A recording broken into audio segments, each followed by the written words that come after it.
Bismillahirrahmanirrahim. Assalamualaikum warahmatullahi wabarakatuh.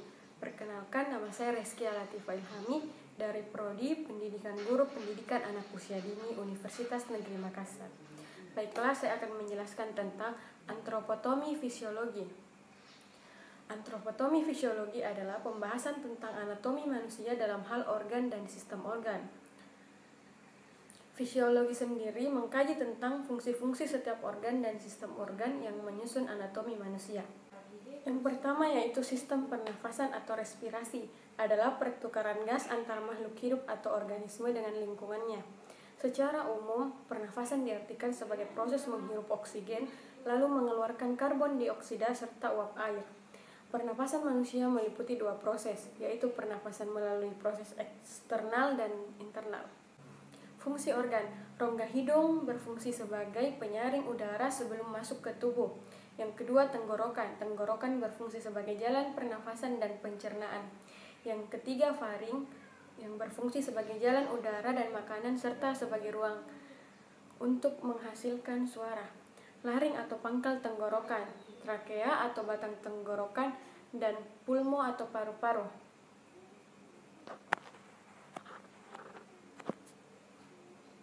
Kelainan pada sistem pernafasan yang pertama yaitu flu atau influenza, parantritis, laringitis, asma, bronkitis, pneumonia, kanker paru-paru, dan shock analitik. Yang kedua yaitu sistem peredaran darah atau dalam dunia medis dikenal sebagai suatu sistem kardiovaskular yang merupakan suatu sistem dengan fungsi menyalurkan berbagai zat penting, misalnya nutrisi dan oksigen dari jantung menuju tubuh manusia.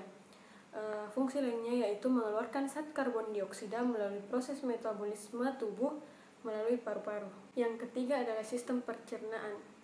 Sistem pencernaan adalah sebuah sistem yang membantu manusia dalam usaha mencerna makanan dan minuman yang dikonsumsinya menjadi zat yang lebih mudah dicerna oleh tubuh dan diambil dari berbagai kandungan di dalamnya yang berguna untuk organ dan bagian tubuh secara keseluruhan.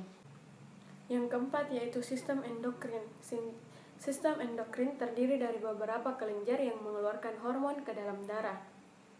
Kelenjar dikendalikan secara langsung oleh rangsangan dari sistem syaraf dan juga oleh reseptor kimiawi di dalam darah dan hormon yang diproduksi oleh kelenjar lain. Kelenjar terbagi menjadi kelenjar hifosis, kelenjar tiroid, kelenjar patiroid, kelenjar adrenalin, kelenjar timus, kelenjar pinealis, kelenjar pankreas, dan kelenjar kelamin. Yang kelima yaitu sistem kekebalan. Sistem kekebalan adalah sistem imun pada tubuh untuk melawan infeksi, meniadakan kerja toksin dan faktor virulen lainnya. Mengatur sistem kekebalan tubuh dengan vaksinasi imunisasi. Jenis-jenis imunisasi, imunisasi aktif, imunisasi pasif, gangguan pada sistem imun yaitu imunifodensi, autoimunitas, dan sebagainya. Yang keenam yaitu sistem gerak. Sistem gerak pada manusia adalah suatu kesatuan yang kompleks dengan tujuan mencapai suatu sistem yang membuat manusia dapat melakukan gerak komponen. Sistem gerak yaitu tulang pipa, tulang pipi, tulang pendek, persendian, memiliki fungsi utama sehingga memudahkan otot sebagai alat gerak aktif di dalam tubuh. Terdapat 4 beberapa sendi, yang pertama yaitu sendi mati, sendi kaku, dan sendi gerak.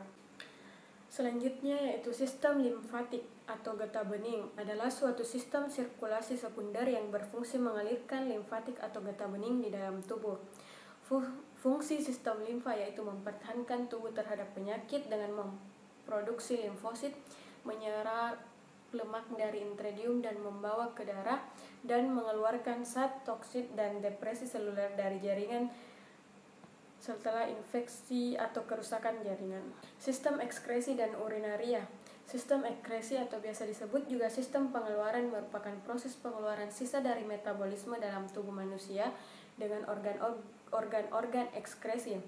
Organ dan fungsi pada sistem ekskresi adalah alat ekskresi yang memiliki fungsi dan peran masing-masing, yaitu ginjal dan kulit.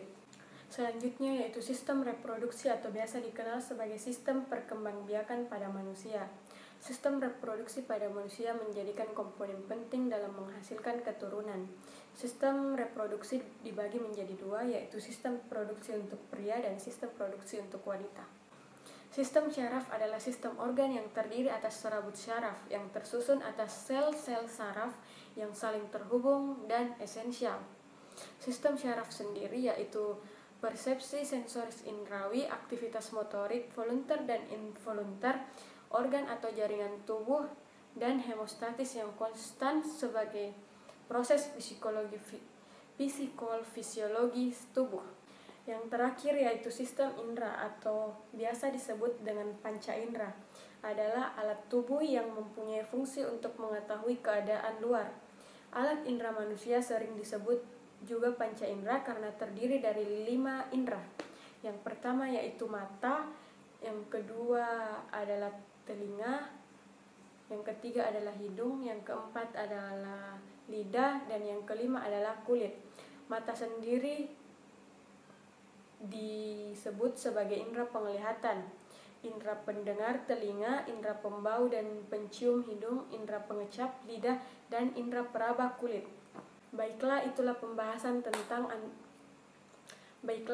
tadi pembahasan tentang antropotomi fisiologi.